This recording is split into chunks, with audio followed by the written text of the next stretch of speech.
ಹಸುಗಳನ್ನ ತರಬೇಕಾದ್ರೆ ಯಾವ ಮಾರ್ಕೆಟ್ ಸೂಕ್ತ ಅಂತ ಕೇಳೋದಾದ್ರೆ ಪ್ರತಿಯೊಂದು ಮಾರ್ಕೆಟ್ನಲ್ಲಿ ಚಲೋ ಇರುವಂಥ ಹಸುಗಳು ಇರ್ತಾವೆ. ಅವು ನಮ್ಮ ಕಡೆ ಬಂದ ತಕ್ಷಣ ಯಾವ ರೀತಿ ಮ್ಯಾನೇಜ್ ಮಾಡ್ತೀವಿ ಅಥವಾ ಯಾವ ರೀತಿ ಆಹಾರ ಕೊಟ್ಟ ಅವುಗಳದ ಸಂಗೋಪನೆ ಮಾಡ್ತೀವಿ ಅದ್ರ ಮ್ಯಾಗ ಮಹತ್ವದ ನಿರ್ಧಾರ ಆಗ್ತದ. ಮತ್ತು ಪ್ರತಿಯೊಂದು ಹಸುಗಳಿಗೆ ಅದರದ್ದೇ ಆದ ಕ್ಷಮತೆ ಇರ್ತದೆ. ಅದನ್ನು ನಾವು ಯೋಗ್ಯ ರೀತಿಯಲ್ಲಿ ಉಪಯೋಗಿಸ್ಬೇಕಾಗ್ತೈತಿ ಅಥವಾ ಅವುಗಳ ಮೇಲೆ ಆಹಾರ ಮೂಲಕ ಪ್ರಯೋಗ ಮಾಡಿ ಅವುಗಳ ಮುಖಾಂತರ ನಾವು ಹಾಲನ್ನು ಉತ್ಪಾದನೆ ಮಾಡಬೇಕಾಗ್ತದೆ. ನಾವು ಹಸುಗಳಿಗೆ ಹೆಸರಿಡುವಂಥ ಅಗತ್ಯನೇ ಇಲ್ಲ, ಯಾಕಂದ್ರೆ ನಮ್ಮ ಕೈಯಾಗ ಸಿಕ್ಕ ಬಾದಾಗಿರ್ತಾವೆ. ಹೌದಾ?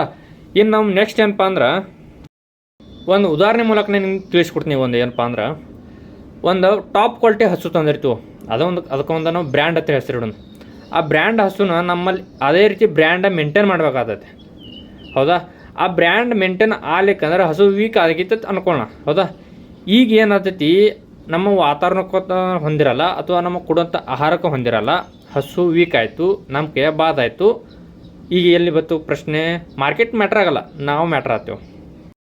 ಅದೇ ರೀತಿ ಟಾಪ್ ಅನ್ನೋದಕ್ಕಿಂತ ಒಂದು ವೀಕ್ ಹಸು ನಾವು ತಂದೆವು, ನಮ್ಮ ಕೊಟ್ಟಿಗೆ ವೀಕ್ ಹಸು ಬಂದು ಅದನ್ನು ನಾವು ಚೆನ್ನಾಗಿ ಪಾಲನೆ ಪೋಷಣೆ ಮಾಡಿ ಹಸುನ ರೆಡಿ ಮಾಡಿದೆವು ಅಂದ್ರೆ ಅದಕ್ಕೆ ಯಾರು ಮ್ಯಾಟ್ರ್ ಆಗ್ತಾರೋ?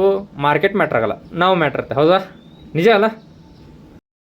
ಹಸುಗಳನ್ನ ನಾವು ಎಲ್ಲಿಂದ ತರ್ತೀವಿ ಅದು ಮ್ಯಾಟ್ರ್ ಆಗಲ್ಲ, ಯಾವ ಬ್ರ್ಯಾಂಡ್ ತಂದೀವಿ ಅದು ಮ್ಯಾಟ್ರ್ ಆಗಲ್ಲ, ಯಾವ ಹಸು ಬಂದು ನಮ್ಮ ಹತ್ರ ಹೇಗೆ ಉಳ್ಕೋತೈತಿ, ನಾವು ಯಾವ ರೀತಿ ಪಾಲನೆ ಪೋಷಣೆ ಮಾಡ್ಕೋತೀವಿ, ಇದು ಭಾಳ ಮಹತ್ವ ಆಗ್ತದೆ.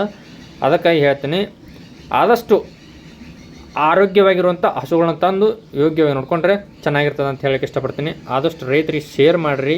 ಇಲ್ಲಿಗೆ ವಿಡಿಯೋ ಮುಗಿಸ್ನು. ನಮಸ್ಕಾರ.